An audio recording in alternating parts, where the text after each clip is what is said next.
Senhor esteja convosco. Ele está no meio de nós. Proclamação do Evangelho de Jesus Cristo, segundo Mateus. Glória a vós, Senhor. Naquele tempo, Pedro aproximou-se de Jesus e perguntou: Senhor, quantas vezes devo perdoar se meu irmão pecar contra mim? Até 7 vezes? Jesus respondeu: Não te digo até 7 vezes, mas até 70 vezes 7. Porque o reino dos céus é como um rei que resolveu acertar as contas com seus empregados. Quando começou o acerto, trouxeram-lhe um que lhe devia uma enorme fortuna. Como o empregado não tivesse com que pagar, o patrão mandou que fosse vendido como escravo, junto com a mulher e os filhos e tudo o que possuía, para que ele pagasse a dívida. O empregado, porém, caiu aos pés do patrão e, prostrado, suplicava: Dá-me um prazo e eu te pagarei tudo. Diante disso, o patrão teve compaixão, soltou o empregado e perdoou-lhe a dívida. Ao sair dali, aquele empregado encontrou um de seus companheiros que lhe devia apenas 100 moedas. Ele o agarrou e começou a sufocá-lo, dizendo: Paga o que me deves. O companheiro, caindo aos seus pés, suplicava: Dá-me um prazo e eu te pagarei. Mas o empregado não quis saber disso. Saiu e mandou jogá-lo na prisão até que pagasse o que devia. Vendo o que havia acontecido, os outros empregados ficaram muito tristes. Procuraram o patrão e lhe contaram tudo. Então, o patrão mandou chamá-lo e lhe disse: Empregado perverso, eu te perdoei toda a tua dívida, porque tu me suplicaste. Não devias tu também ter compaixão do teu companheiro, como eu tive compaixão de ti?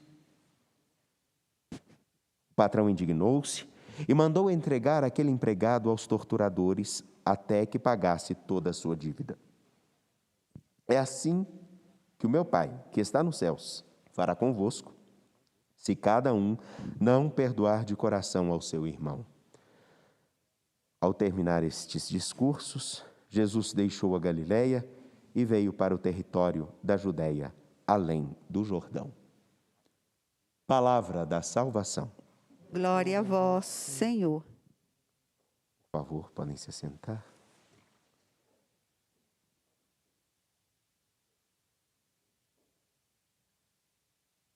O caminhar de todos nós, com responsabilidade e seriedade, ele implica uma compreensão de continuidade. Caminhar com responsabilidade significa ter também a certeza e uma visão de continuidade. Um passo para o matrimônio implica num compromisso de continuidade. Um passo na vida para qualquer curso que se for fazer implica em continuidade. Ainda que se reopte por um outro caminho mais à frente, mas tem que se ter uma perspectiva de continuidade. A história da salvação, ela tem a sua continuidade. Deus, no seu infinito amor, Ele busca desde sempre, na narrativa bíblica, deixar evidente a continuidade do seu desejo de nos conduzir à verdadeira felicidade. Prova disso é que ontem nós escutamos o fim da estrada para Moisés. Moisés, que caminhou com o povo, fez tanta coisa, tem os seus momentos finais narrados com muita descrição, mas não significa que ignore-se a grandeza de quem foi Moisés na história do povo de Deus. Porém, o caminhar do povo tem uma continuidade. Essa continuidade se dá, primeiro, pelo próprio Senhor que deseja caminhar com eles e levá-los a um lugar, cada dia, novo e melhor. E se dá pela presença de Josué, que desde lá de trás era um garoto que caminhava junto com Moisés. Na narrativa bíblica, essa continuidade, ela se dá muito evidentemente também na missão de cada discípulo de Jesus Cristo. Lembremos que Jesus, caminhando com seus discípulos, os prepara para algo que viria. Ele morre, ressuscita e entrega nas mãos dos discípulos a continuidade da história, da missão, do peregrinar. Continuar. E nesses dias, em especial, lembrando da liturgia de ontem e de hoje, a continuidade que cada um de nós é e deve ser de Jesus Cristo se faz tão clara quando pegamos os capítulos 17, 18 e 19 de Mateus. A continuidade da presença de nosso Senhor que toca em um ponto.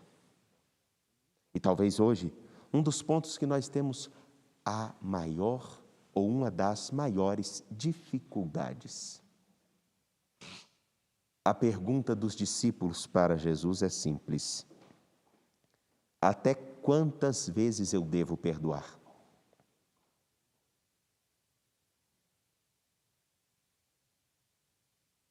Essa pergunta de até quantas vezes é para dar o tom de tudo tem limite. Tudo tem um limite. Jesus, então, ao dizer aos seus discípulos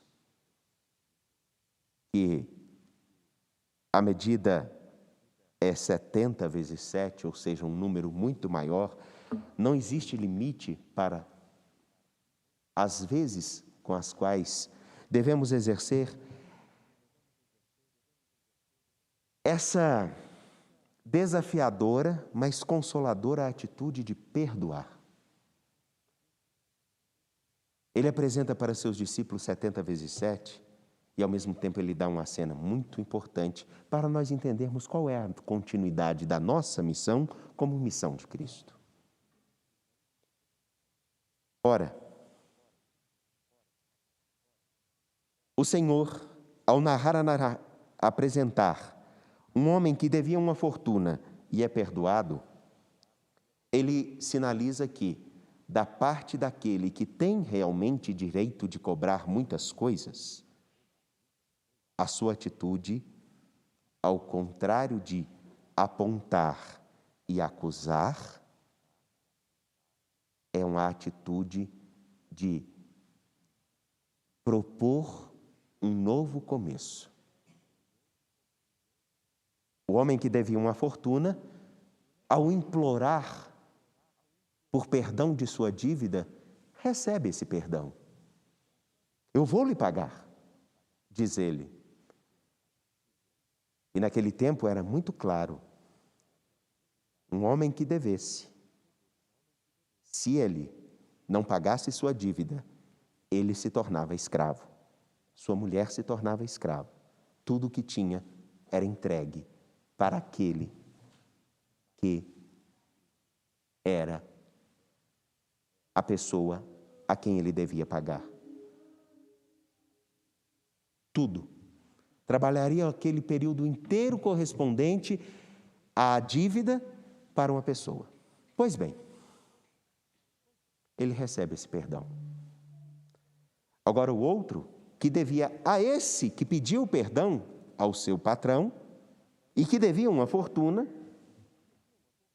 pede Dá-me um prazo, eu te pagarei. Não, que você seja preso e que você responda pela dívida que você tem comigo. Mas eu tenho uma dívida muito maior com aquele outro. Aqui está a discrepância da coisa, da cobrança. Aquele que realmente tem o direito de cobrar, perdoa. Nós, por coisas muito menores, desejamos entregar alguém ou aqueles que são nossos devedores ao pagamento de uma dívida. Aqui, a continuidade, ela se faz presente com uma coisa fundamental. Todos nós que buscamos a misericórdia de Deus, todos nós, na mesma medida com que buscamos essa misericórdia, precisamos aprender a também apresentar e oferecer misericórdia, perdão.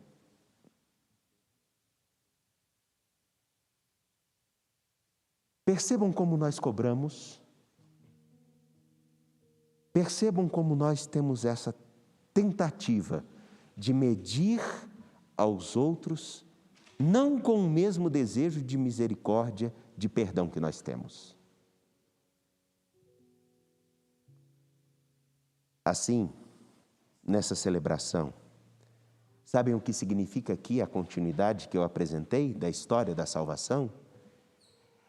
É que nós precisamos tomar a consciência de que a misericórdia, o vínculo, o desejo de Deus de alcançar cada pessoa e estender a sua mão, continua também em nós, na mesma medida com que nós, que pedimos misericórdia e perdão, também estamos dispostos a estender a nossa mão ou abrir nosso coração com misericórdia e com desejo também de buscar a perdoar.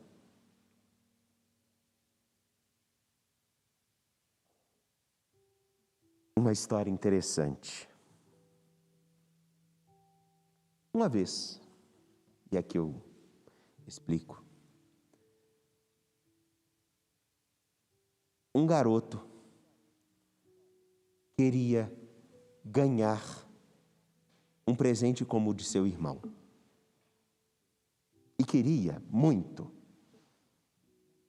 Daí então, o seu irmão, com aquele pequeno brinquedo, brincando para lá e para cá, deu ao seu, aquele que queria, aquele presente. Cansou, entregou. Um belo dia, aquele que ficou desejoso de ter o presente do seu irmão, ganhou uma outra coisa, e aquele primeiro irmão que ganhou o presente ficou desejoso de brincar uma vez com aquele brinquedo. Ah, quando ele pegou nesse brinquedo, o circo foi armado. Uma briga aconteceu. Até tapas saíram.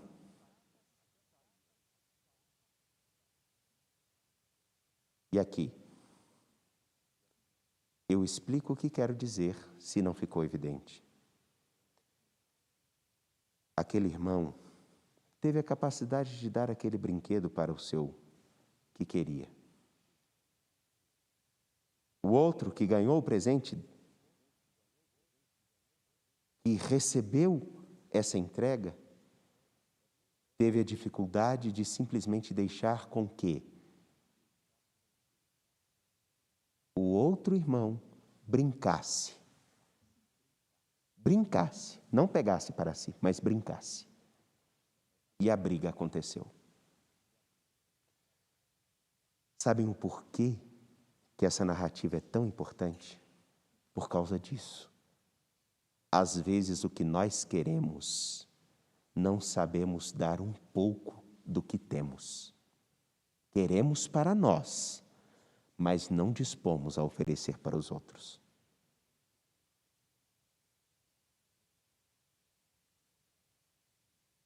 Quantas vezes devo perdoar? Quantas vezes devo oferecer-me? Quantas vezes, o número de vezes que você acha que você também é merecedor do perdão, da misericórdia, da graça, do respeito? O mesmo número de vezes. Pensemos um pouco. Qual é a medida dessas coisas que nós merecemos? E qual é a medida com que nós pedimos a Deus? Diante da história, se nós fôssemos medidos com o mesmo peso que medimos aos outros, suportaríamos? Confiantes em Deus que é misericórdia, apresentemos nossas preces. A cada prece,